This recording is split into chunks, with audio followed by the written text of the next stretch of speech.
Welcome, everybody. This is our second episode of the Market Madness podcast.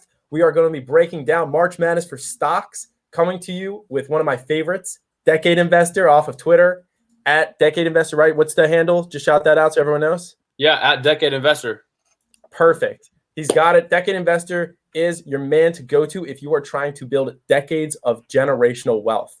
He's going to teach you the right strategies for getting in with dividend reinvestment plans and low-cost index funds, some of my favorite things to talk about. He's going to talk to us today about the fundamentals, the sentimentals, and just talking about why this is his champion in the bracket. So before we get into it, we are live. I do want to go ahead and Decade, I believe it's probably up on our page. Yep, it's up on our page. You want to go ahead and give that a share maybe to your audience, get them involved? Yep. Let me pull it up, share it out there, get some people on here, and we'll chat up some Qqqj. Definitely. Cool. Oh, wait a minute. Let's go ahead and tag. I'm gonna actually retweet it and tag you as well. So we got a few people coming in here.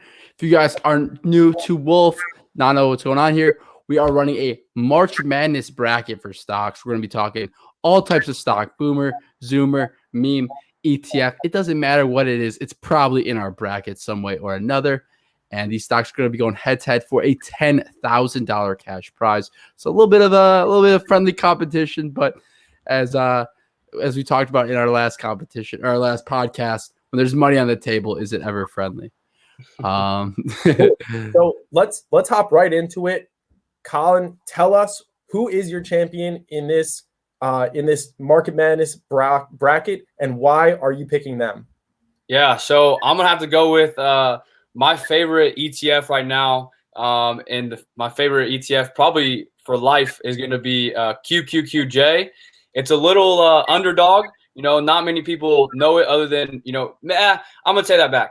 Quite a bit of people know it because I share it every day on my page. But, I'm just one little, small fish in the sea of Twitter. But my community hears me talk about Qqqj every day. So I'm going to go ahead and pick my winner. And it will be in my bracket. The winner is Qqqj.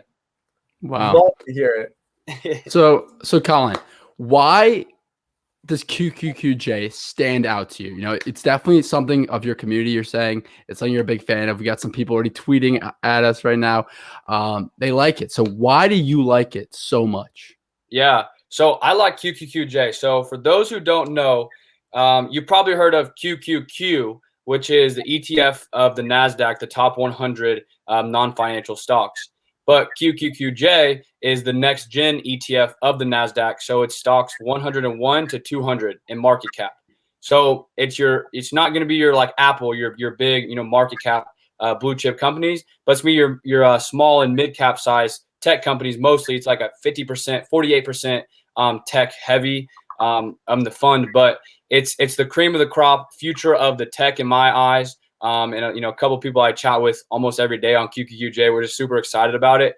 But it's the future of tech in my eyes. So it's really an ETF that is low in the sense of low. Not many people have it. It's new. It was created I believe in the end of 2020. I think it was September, October time. So it's a new ETF. But it's the little brother of Qqqj, and we know how Qqqj has done, very successful. So this is like the future of Qqqj in my eyes. For sure, that's awesome. So I don't know if you've gotten a chance to look at our bracket. There's a lot of different tickers on there. You're more of like a dividend, maybe more passive investor. Are there any other stocks that really stood out to you on that bracket? Yeah, I think. In the sense of winning the bracket, I think that Tesla is going to be one that's going to go really well. Tesla is Tesla. We all know what Tesla's done, what it continues to do in the market. So I think, everybody loves Tesla. At least they did. Everyone was a huge fan of Tesla last year in 2020 and even now. So I think Tesla will be one that people will make go far in the tournament just because of the name and of the brand and of the stock itself. But I also think that I think AMC will do something interesting or GameStop. One of those two will do something interesting in the bracket just because of the name and of the popularity for better or for worse of those two stocks. So I think Tesla, GameStop, and AMC will be the, I don't even want to call them sleepers because I don't think they're sleepers. I think they're the, they're the number one seeds, in the sense of everyone talks about them. So I think those three, other than, my QQQJ, my little baby right there. But I think those three stocks, and then ETF wise or, index fund wise, I think ARK, it's ARK. I think ARK's going to go far. Just again, everyone knows it. Everyone talks about it every day. So I think those those four that I listed will make it pretty far in the tournament. And but they're not going to take down QQQJ, right? That's not going to happen. So. Glad to hear that. So you talked about a lot of different tickers there. So it sounds like, your strategy is a mix of stocks you like and stocks that are trending. What are you going to be thinking about when you fill out this bracket? Yeah, I'm going to lean more towards what's trending, what people know, because, you put out a poll and you talk to people about it. People are going to talk about what they know, and they might not know a smaller ticker or a smaller company to Apple or compared to Tesla or compared to ARK. So when I fill out the bracket, I'm going for what people know and what I see people talk about on Twitter every day. That's going to be my strategy is pick what people talk about every single day, and then also pick my favorite QQQJ. I'm going to keep bringing it up so people maybe vote on it. Yeah, and we'll be sure to continue the QQQ hype train going into the brackets, which will go live for everybody watching. The brackets will go live on Monday. We'll have a lot more information coming out about that on our page, as well as everyone else that is working on this in conjunction with us. So let's talk about the social sentiment around QQQJ. Obviously, the fundamentals are there. We all understand the holdings that they have and the solidity to those holdings and their performance. But what about the social sentiment? Do you see people talking about QQQJ on social platforms such as Twitter? Do you see them talking about it others? Are there other people on Twitter that you think will also be giving a voice to QQQJ? I really hope so. I've got a couple buddies. They've done their own research and they like QQQJ. Buddies that I know, personally and also through social media. So I'm hoping that they'll band together with me and, stick behind me with QQJ. And then actually today on Instagram, a big Instagram page that I follow that I'm good friends with, they posted about QQJ as one of the 4 ETFs they're excited about. So hopefully that gets some eyes on there. So when the brackets come out and people start voting, they're going to be like, boom, this is what I saw on Instagram. I'm going for QQJ. So I'm hoping that, the community I have that I talk about every day, as well as just as this ETF, hopefully in the next week before the brackets are filled out, hopefully that people see it and they want to, get into QQQJ. Fantastic. I totally love to hear that. Now, you talked before about how you said you named some of the stocks that you thought were actually having an advantage, right, from that social sentiment. Are there any underdogs in the bracket that you think might have a surprise backing come out and represent? Yeah. I think that Penn, they're going up against DraftKings in the first round. So that's gonna be kind of tough. But I think if Penn can get out of the first round, that they'll be able to I think they'll be a little sleeper just because draft or Barstool is related to Penn and stuff like that. So I think Penn could be a sleeper if they're able to get out of the first round. It's gonna be a tough little matchup in the first round there for them. And I think honestly, looking at it, I think BlackBerry, it's a sleeper. It doesn't, it was a part of the GameStop AMC kind of stuff, but I think BlackBerry could be a sleeper. But looking at the bracket, round 2, they're going against Bitcoin.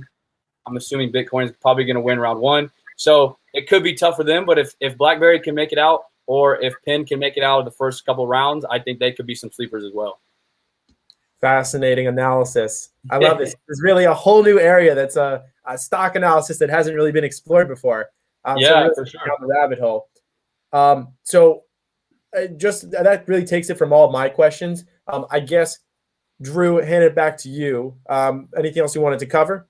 Yeah, just curious. Is there any stock that you see in this bracket that you just want to lose? Like, you do not want this thing to get past the first round, and you're going to be pissed if it makes it in the final 4 or maybe the championship. Like, we've seen some hate across different tickers. Are there any that's got you kind of fired up? Yeah, well, I mean, I'm looking at the bracket and I see, I have 2 in mind. Number 1 is My beloved QQQJ, like I said, I'm going to keep saying it so people hear it, is going against the Vanguard Total World Index Fund VT, or ETF. I'm not sure which one it is, but I'm going to be upset if that one, takes the crown in round one. So if that makes it far, I mean, that's a great, every single stock ever. So it could make it far. So that's one that I would be a little upset if, they made it pretty far. And I think I had the other one in mind. Where was it at?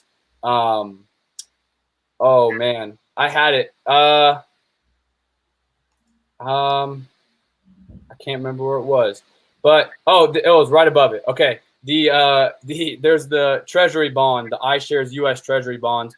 Nothing against Treasury bonds at all, but just guys, let's pick some stocks. Let's pick some ETFs. Bonds, they're always going to be there. They're going to be the consistent. You know what I mean? Like, I get it, but I would hate to see government bonds. I have to say, we actually do have that one is being replaced. Okay. I had a motion for replacement. And instead of the government bonds, we're actually going to have a very tough one to beat because the Buzz Dave Portnoy ETF is replacing GOVT. Oof, that's a great. Let me just pull up the bracket. Okay, I like that. That makes it interesting. But I would be interested to see how that does against SPY. Just SPY being like the huge S&P 500. ETF. So I would be interested to see how that does against SPY, but also it kind of hurts me a little bit because down there at the bottom, it's going against QQQJ, in round 3. So I just got to pick my beloved QQJ. I'm going to stick with it. I'm going to tweet it out like it's my job. People are going to unfollow me probably because I talk about it. No.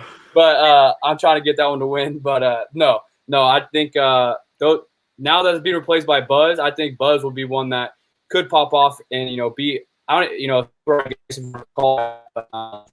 it's really all social media stuff. So, all right, yeah, I like to hear that. So, before we wrap up, Con, is there anything that you want to kind of tell your audience to share out here? Any last messages about this bracket, or just anything going on with you in general? Yeah. No, just if you guys are, after listening and you're not using Wolf, come check it out. We got a lot of cool things that they're putting together. And I'm being on the forefront of using it and sharing, and I'm connected with a lot more people, on there too. So come out there, and I share a lot more about like the breakdowns of my portfolios, just because that their software allows that a lot easier than Twitter, because it's based for, investors, whether you be a trader or a long-term investor. So all I have to say is if you aren't using Wolf, come on to Wolf and follow me on there and follow Gav and Drew. Just come out there and follow us all and learn. And again, we're out there just trying to better ourselves financially. And this is another possibility, another avenue for us to do that. Couldn't have said it better myself. All right. Thank you so much for coming out. We really do appreciate you making the time. I think that is everything from us. And thank you once again. Yeah, and Colin, as we get into the tournament itself, let's see how first round goes. Maybe we'll have you back on. If QQQJ or another favorite is moving on to the second round. Yeah, and if QQQJ doesn't make it after round 1, you guys won't ever hear me. No, I'm just kidding. Yeah. All right, cool, man. Thank you so much. Have a fantastic rest of your night. Yeah, you too, guys. Thank you. Thank you.